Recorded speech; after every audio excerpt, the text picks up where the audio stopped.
नून league और peoples party के बड़ों ने सर जोड़ लिए। गुमशुदा इस्तीफा हाजिर हो। चीफ जस्टिस जूते का शिकार, लेकिन अदालती कार्रवाई न रुकी। बताएंगे आपको कि हुकूमत ने IMF की कौन सी दरीना शर्त मान ली है। मरियम नवाज के पंजाब में क्राइम रेट 0। शहबाज शरीफ के इस्लामाबाद में एक ही दिन में 2 कत्ल।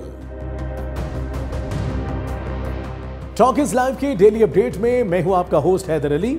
बढ़ते हैं तफसीलात की जानिब, लेकिन इससे पहले हमें लाइक, फॉलो और सब्सक्राइब कीजिए और बेल आइकन को दबाना मत भूलें ताकि टॉकीज लाइव पर हमारी मुलाकातें यूं ही चलती रहें।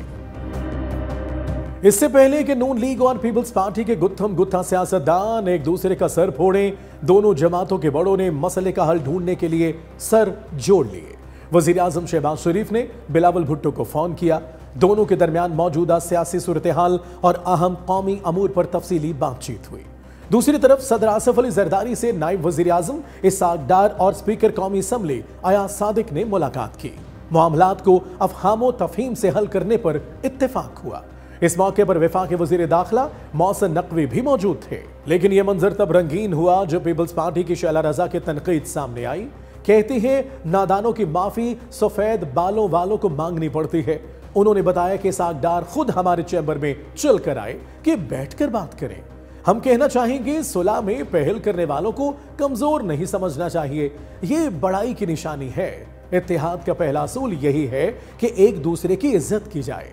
और अब आते हैं असल सवाल पर, मरियम नवाज, क्योंकि जो कुछ हो रहा है असल मरकज वही है।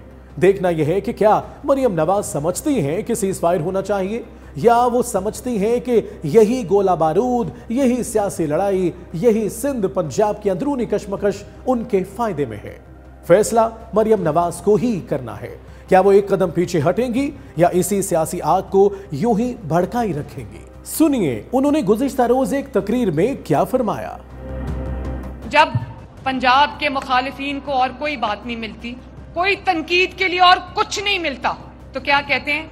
तो कभी पूरी जिंदगी सुनती आई हूं, नून में से शीन निकालते हैं, शीन में से नून निकालते हैं, अब मीम से शीन निकाल रहे हैं, शीन से मीम निकाल रहे हैं। तो मैं एक बात आपको बताना चाहती हूं कि याद रखो कि नून, मीम, शीन यूं सीसा पिलाई हुई दीवार की तरह मुत्तहिद है इंशाअल्लाह। इसमें नून से शीन निकालना, मीम से नून निकालना, मीम से शीन निकालना, ऐसे बड़े आए, बड़ी कोशिश हुई, 40 साल से ये कोशिश हो रही है, लेकिन उनको धूल चाटनी पड़ी। आज वो सब अपने अंजाम को पहुंचे, जो अब कर रहे हैं वो भी अपने अंजाम को पहुंचेंगे। और अगर पंजाब में ये जो तरक्याती काम हो रहे हैं, पंजाब में जो इस वक्त कारकर्दगी हो रही है, माशाल्लाह पंजाब में इस वक्त जो खिदमत हो रही है, अगर उस पर तनकीद करने के लिए आपको नून, शीन, मीम मिला है तो आपको इन्ना लिल्लाहि व इन्ना इलैहि राजिऊन पढ़ लेनी चाहिए। गवर्नर खैबर पख्तूनख्वा फैसल करीम कुंडी ने अली अमीन गंडापुर का इस्तीफा वसूल होने की तरदीद कर दी। गवर्नर ने कहा, मेरे पास ऑफिशियली वजीर आला का इस्तीफा नहीं आया, जब आएगा तो कानून के मुताबिक कार्रवाई करूंगा। लेकिन जनाब बात यही खत्म नहीं होती। गवर्नर केपी ने इस्तीफे पर तबसरा शायरी में किया। अब उदास फिरते हो सर्दियों की शामों में, इस तरह तो होता है इस तरह के कामों में। अब अली अमीन गंडापुर ने तो जवाब में कोई शेर नहीं कहा, लेकिन हम उनकी तरफ से बनाम इमरान खान एक शेर अर्ज कर देते हैं कि मोहब्बत तो सियासत का चलन छोड़ दिया, हम अगर इश्क ना करते तो हुकूमत करते। ये इस्तीफा अगर खुदा न खास्ता पंजाब, सिंध या वफाक में मिसिंग होता तो अब तक गुमशुदा इस्तीफे के इश्तिहारात चल रहे होते। लेकिन चूंकि ये खैबर पख्तूनख्वा की हुकूमत है जहां इश्तिहारबाजी का रुझान नहीं, इसलिए खामोशी है। फिर भी हम सोहेल अफरीदी साहब से गुजारिश करेंगे कि फौरी तौर पर यह इस्तीफा ढूंढें और गवर्नर तक पहुंचाएं, क्योंकि न जाने हमें क्यों लग रहा है इस्तीफे की गुमशुदगी नए वजीर आला के खिलाफ साजिश भी हो सकती है। जिस तरह अद्वियात के ऊपर लिखा होता है तमाम दवाएं बच्चों की पहुंच से दूर रखें, बिल्कुल इसी तरह इस खबर के शुरू में ही कह देना चाहिए कि यह खबर सर फिरे गर्म दिमाग वकला की पहुंच से दूर रखें। खबर यह है कि सुप्रीम कोर्ट के चीफ जस्टिस के ऊपर एक 71 साल वकील ने जूता खींच मारा। परेशान मत हो, यह वाकया भारत में पेश आया है। वकील किशोर के ख्याल में चीफ जस्टिस ने भगवान विष्णु की मूर्ति का मजाक किया, जिस पर उन्होंने बरहम होकर जूता खींच मारा।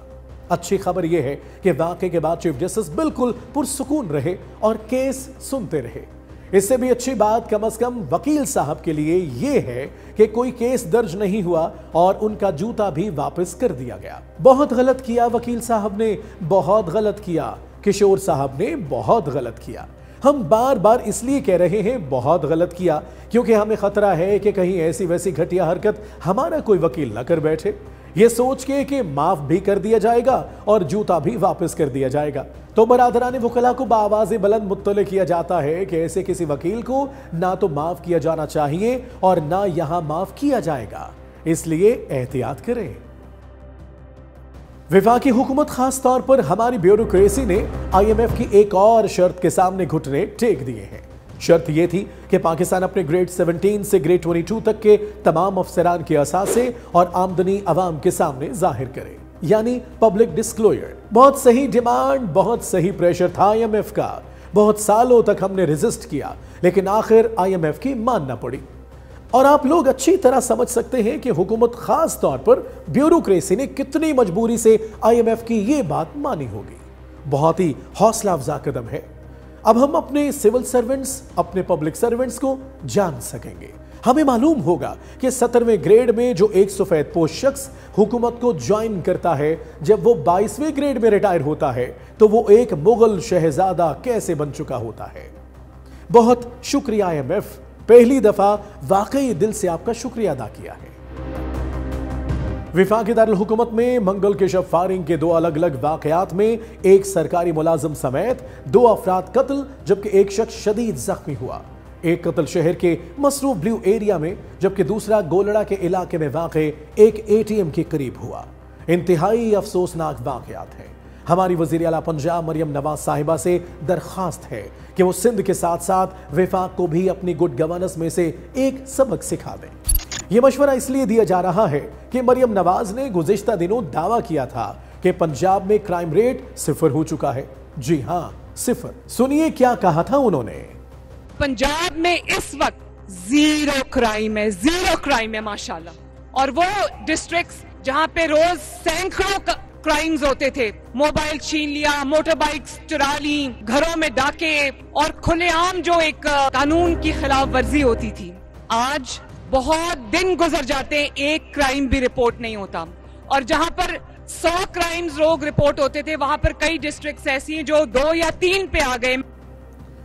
तो बस मरियम नवाज जी, जो इकदामात उठाकर आपने पंजाब में क्राइम रेट 0 किया है, वो सब इकदामात, तरीक़ाकार, गुर अपने चचा वज़ीर आज़म शहबाज शरीफ से भी शेयर कर लें, ताकि वो भी वफाकी दारुल हुकूमत में बढ़ते हुए क्राइम्स पर काबू पा सकें। वफाक की मदद आपका फर्ज है।